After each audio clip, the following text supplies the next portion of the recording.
Welcome back to Forgotten Ties. Today, we're delving into a strange tale, a story that has haunted a family for decades, about an old photograph, a chilling resemblance, and a truth buried in the dark. Our story begins with Clara, a 38-year-old woman living a quiet life in suburban Virginia.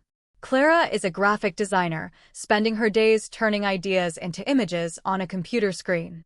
Her life revolves around her work, her loving husband, David, and her 8-year-old son, Leo. It was, for all intents and purposes, a normal life, except for one thing: Clara always had a peculiar, almost magical connection to the past. She was a collector of old things, especially yearbooks from small, long-gone high schools. She found them in thrift stores and at yard sales, drawn to the forgotten faces and stories within their pages. David would often tease her, calling her an archaeologist of memories. She would just smile and say, everyone has a story. You can see it just by looking at their eyes. One rainy afternoon, as Clara was sifting through a stack of old yearbooks she had purchased from a local estate sale, one book in particular caught her eye. It was a 1978 yearbook from Northwood High School, a school that had closed its doors more than 30 years ago. The cover was worn, but the name on it seemed to echo a call from the past. Although she knew nothing about the school, she felt an odd compulsion. As she opened the book, the musty, yellowed pages gave off the distinct scent of time. She flipped through the pages of student photos, smiling faces, dated hairstyles, and clothes that were now history. Her eyes scanned the small pictures until she stopped cold. One picture absolutely stunned her. It was a photo of a young girl with long, auburn hair pulled back into a low ponytail, with a few wisps framing her oval face. Her eyes were large, a deep blue, and her lips were curled into a secretive smile. It was almost as if she was holding a secret. But that wasn't what made Clara freeze. It was the chilling resemblance. The girl in the picture looked exactly like Clara's mother when she was young. An identical, perfect copy, right down to the last detail. The same facial structure, the same eyes, the same subtle smile. Even the faint smattering of freckles across the bridge of her nose was identical. Clara felt a knot form in her stomach. The girl's name printed below the photo was Sarah Jensen. This was beyond strange. Clara's mother, Evelyn, had never mentioned attending Northwood High School. She had grown up in a town hundreds of miles away, and all her old friends were from there.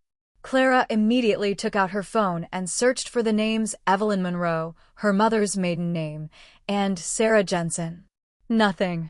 There was no public connection between these two women. A sense of unease began to creep into Clara's mind. This feeling wasn't a simple coincidence. While doppelgangers exist, this was not a vague resemblance. It was like looking at an old photograph of her own mother, but with a completely different name attached to it. She felt an irresistible urge, a compulsion to find out the truth. She left the yearbook on the table, the strange, cold feeling still on her. Over the next few days, the image of Sarah Jensen haunted her mind. Every time she looked at her mother, she saw Sarah's face. When Clara asked her mother about the yearbook and if she knew anyone named Sarah Jensen, her mother's face immediately changed. An awkward silence fell. Her mother, who was usually so open, suddenly became guarded. She answered in a strained voice, "I don't know who she is, honey. Maybe she's just a lookalike." But there was something off. Her mother didn't look Clara directly in the eye. And she didn't ask Clara where she had found the book. Her answer sounded like a lie. Clara knew her mother was hiding something. That only fueled Clara's curiosity. Her search began in earnest. She started by looking for other people in the 1978 Northwood High School yearbook. She posted a picture of Sarah Jensen on an online forum, asking if anyone knew her. There were no responses. Then she looked up some of the other names and found a woman named Brenda, who had been a classmate of Sarah's. Clara found Brenda's contact information on social media and decided to reach out. Clara's anxiety grew as she composed the message. Should she mention her mother? Or should she just ask about Sarah? In the end, she decided to keep it simple, just asking Brenda if she remembered a redhead girl named Sarah Jensen.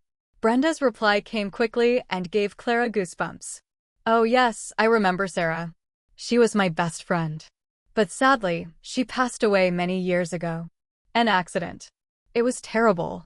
Clara's heart pounded. Passed away? An accident? What happened to the girl who looked exactly like her mother? What happened to Sarah Jensen? And why did Clara's mother say she didn't know her?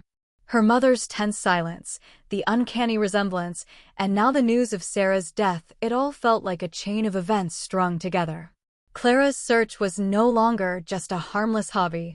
Now it was a mission to uncover a secret that someone had tried to bury. A secret that could change everything she ever thought she knew about her family. The news of Sarah Jensen's death kept swirling in Clara's mind. She couldn't do anything but try to learn more. Brenda's message had opened up a whole new set of questions and a path for Clara to explore. After getting the first message, Clara had quickly replied to Brenda, asking for more details about Sarah's death. Brenda was hesitant, but after Clara shared her story and a picture of her mother, Brenda agreed to call and talk. The call lasted for almost an hour and revealed truths more horrifying than Clara could have ever imagined. Brenda told Clara about Sarah Jensen, a kind, sweet girl with a big dream. Sarah had plans to leave their small town to study fashion design in New York. But her life had come to an abrupt end the summer after graduation. Brenda was heartbroken and couldn't believe it when she heard the news. Sarah had been in a terrible car accident on a deserted road, and there seemed to be no one else involved. Her death was ruled a simple accident, a simple traffic incident. But Brenda always felt something was wrong. Now, Clara's story added a missing piece to that story. Brenda still remembered that Sarah had a twin sister. An identical twin sister that no one knew about. Sarah's mother, a strict and conservative woman, had kept this a secret. She told everyone that the twin sister had died as a baby. But Sarah had once told Brenda that she was still alive, adopted by a wealthy family in another town shortly after birth. Sarah had promised she would find her twin sister when she was old enough. Suddenly, everything started to make sense. Clara now knew that her mother was not Evelyn Monroe. Her real name was Sarah Jensen, and her real mother was the lost twin sister, a woman who looked exactly like the mother she had called Mom her whole life. But if that was true, then who was Evelyn Monroe? Clara felt a chill go through her body.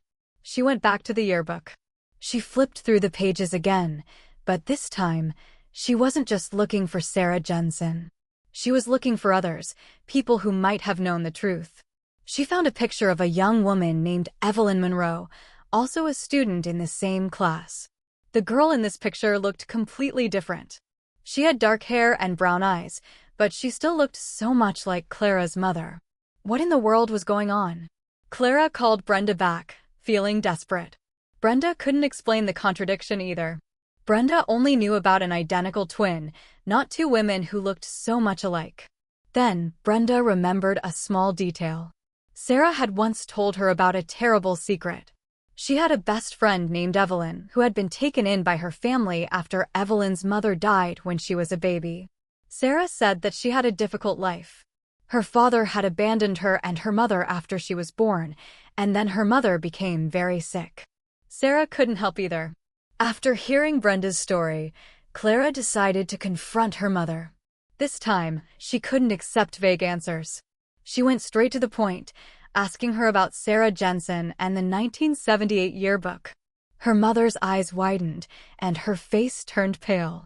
She confessed everything. Yes, she had a twin sister named Sarah.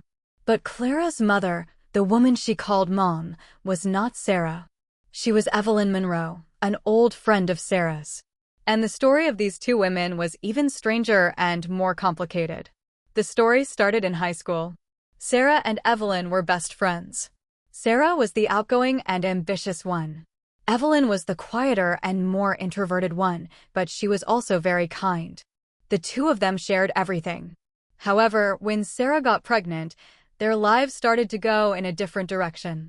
The father of the baby was an older man who was already married and couldn't marry Sarah. Sarah's strict parents were furious, and they refused to accept the baby. So, Evelyn came up with a bold plan.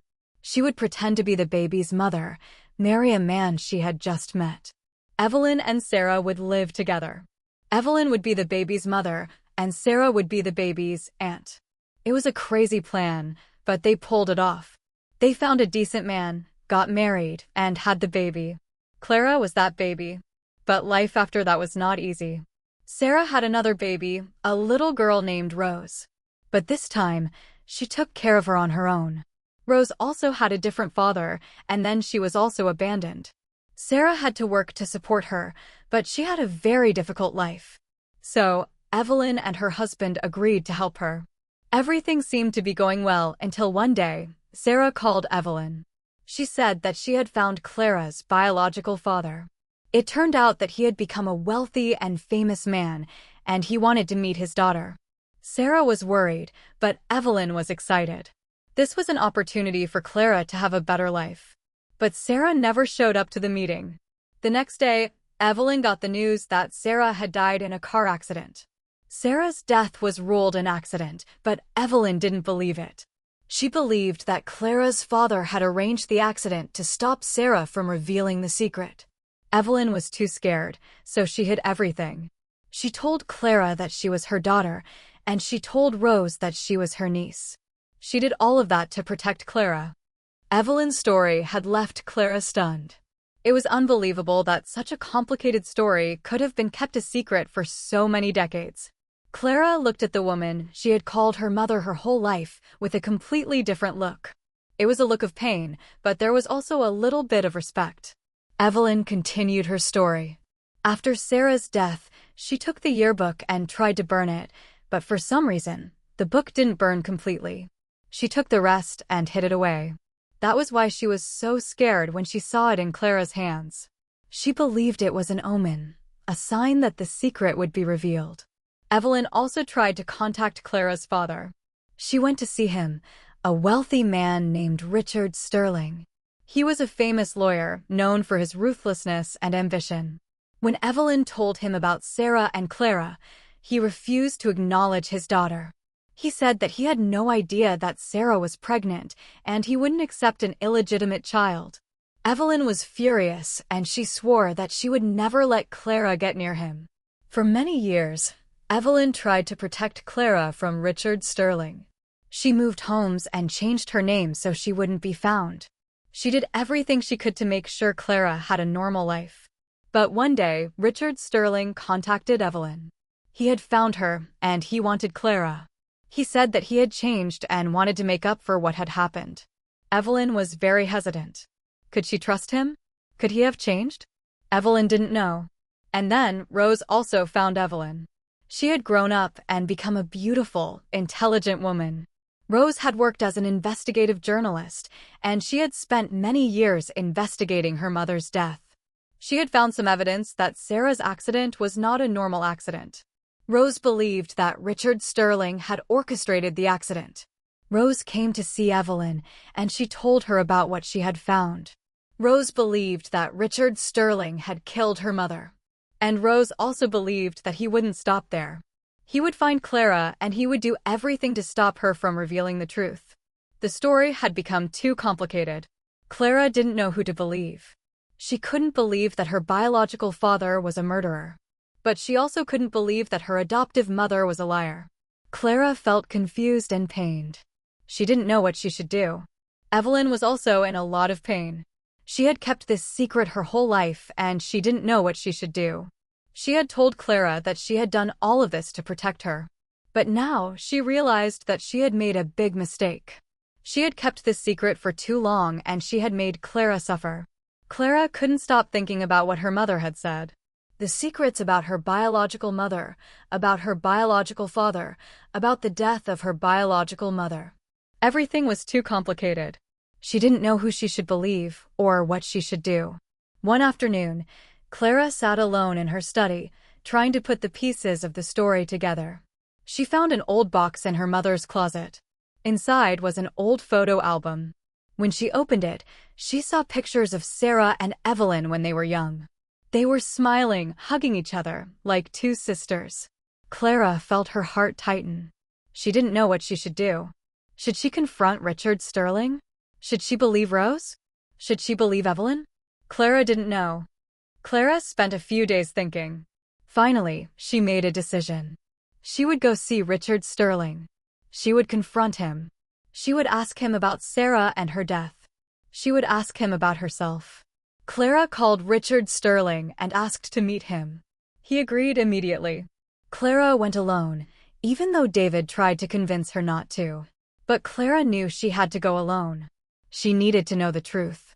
When she met Richard Sterling, he was very surprised. He said that Clara looked exactly like her mother. He said that he had been looking for her for many years.